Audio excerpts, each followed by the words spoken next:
கல்வி ரொம்ப முக்கியமானது. கல்வியில் 10ஆம் வகுப்பு 12ஆம் வகுப்பு ஆண்டுதோறும் தேர்ச்சி விகிதம் வெளியிடுறாங்க ரிசல்ட். அதில் கடைசியில் இருக்கிற மாவட்டம், தொடர்ந்து கடைசியில் இருக்கிற மாவட்டம் வன்னியர்கள் வாழக்கூடிய பின்தங்கிய வட மாவட்டங்கள்னு சொல்லி பேசிட்டு இதையெல்லாம் போக்கணும்னு சொன்னா நிலுவையில் இருக்கிற 10.5 விழுக்காடு உள் ஒதுக்கீடு வன்னியர்களுக்கு வழங்குவதை பற்றி குறிப்பிட்டு பேசுறாங்க. இதில் எந்த தவறுமே இல்லை. இந்த தவறுல பேரவைத் தலைவர் அமைச்சர்களுக்கு வாய்ப்பு கொடுத்துட்டு என்ன பேச விடாமலே அடைக்கிறாங்க. ஆனா உண்மை ஒண்ணு, இதுல சாதிவாரி கணக்கெடுப்பு, வன்னியர்களுக்கு 10.5 விழுக்காடு இடஒதுக்கீடு, இது ரெண்டும் தனித்தனி பிரச்சனை. உள்ஒதுக்கீடு என்பது வழங்குவதற்கு மாநில அரசாங்கத்திற்கு அதிகாரம் இருக்கிறது. இப்ப என்ன சொல்றாங்க, சாதிவாரி கணக்கெடுப்பு நடத்தி தான் கொடுக்கணும்னு சொல்றாங்க. சாதிவாரி கணக்கெடுப்பு நடத்துவது என்பது தனி பிரச்சனை. உள்ஒதுக்கீடு இடஒதுக்கீடு வழங்குவது என்பது தனி பிரச்சனை. அப்படி ஒரு சமுதாயத்திற்கு இடஒதுக்கீடு வழங்குவதற்கு மாநில அரசாங்கத்திற்கு அதிகாரம் இருக்கிறது.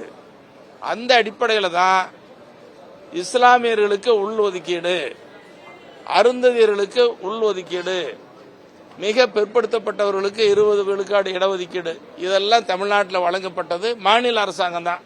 இதை நான் சொல்றேன். இந்தியாவில் எல்லா மாநிலங்களிலும் அந்தந்த சமுதாயங்களுக்கு உள்ஒதுக்கீடு வழங்குவதற்கு மாநில அரசாங்கத்துக்கு அதிகாரம் இருக்குதா? இடஒதுக்கீடு நடந்துகிட்டு இருக்குது, இந்தியா பூரா நடக்குது. அதை தான் கேட்கிறோம். அதை திசை திருப்புறாங்க அமைச்சர்கள் எந்திரிச்சு. அது அரசியல் பேசுறாங்க, கூட்டணி பேசுறாங்க. கூட்டணிக்கு அரசியலுக்கு இதுக்கு சம்பந்தமே இல்லை. இது சமூக நீதி பிரச்சனை. நான் இன்னொன்னு கேட்கிறேன், ஒரு பள்ளத்தில் கீழே இருக்கிறாங்க, அவங்கள மேல கை தூக்கி விடணுமா வேண்டாமா? அதை போலதான் இந்த பின்தங்கிய மக்கள் படிப்பதற்கு இடஒதுக்கீடு வேண்டும். சரி, இடஒதுக்கீடு வேண்டும்னு இப்ப மறுத்த எல்லாம் பேசுறாங்க. இதுவரைக்கும் மதுரை உயர்நீதிமன்றம் ரத்து செய்த வழக்கை உச்சநீதிமன்றத்தில் மேல்முறையீடு செய்தது மாநில அரசாங்கம் தானே, முதலமைச்சர் தானே. அது சரியா பண்ணீங்கல்ல, ஏன் மேல்முறையீடு பண்ணீங்க? அன்னைக்கு தள்ளுபடி பண்ணல. புரிஞ்சு பேசுறாங்களா அமைச்சர்கள், புரியாம பேசுறாங்களான்னு தெரியல. அமைச்சர்கள் பேசுறதுக்கு முன்னால உண்மையை சொல்றதுக்கு சபாநாயகர் விடமாட்டேங்கிறார். உண்மை சொல்ல வேண்டுமா வேண்டாமா? ஒரு விவாதத்தில் அமைச்சர்கள் ஒரு மாறுபட்ட கருத்து சொல்லலாம். அதுல ஒரு சில அமைச்சர்கள் உண்மையை சொல்றாங்க, சரியா சொல்றாங்க.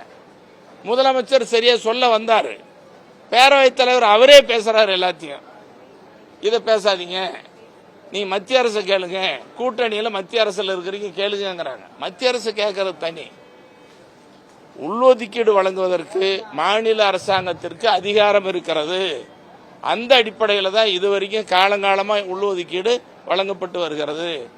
முத்தமிழறிஞர் கலைஞர் இருந்த காலத்தில் மிக பிற்படுத்தப்பட்டவர்களுக்கு உள் ஒதுக்கீடு 20 விழுக்காடு பிசியில இருந்து பிரிச்சு கொடுத்தாங்க. அருந்ததியர்களுக்கான இடஒதுக்கீடு, இஸ்லாமியர்களுக்கான இடஒதுக்கீடு யார் கொடுத்தது? மாநில அரசாங்கம் தானே. அப்ப இதெல்லாம் கேட்கலையா? 69 விழுக்காடு எந்த அடிப்படையில் வழங்குறீங்க? அப்ப சாதிவாரி கணக்கெடுப்பு நடத்தி இதை தக்க வைக்கணுமா வேண்டாமா? 69 விழுக்காடு பிசிக்கு, எஸ்சிக்கு, எம்பிசிக்கு, எஸ்சிக்கு, எஸ்டிக்கு எல்லாத்துக்கும் இருக்குது.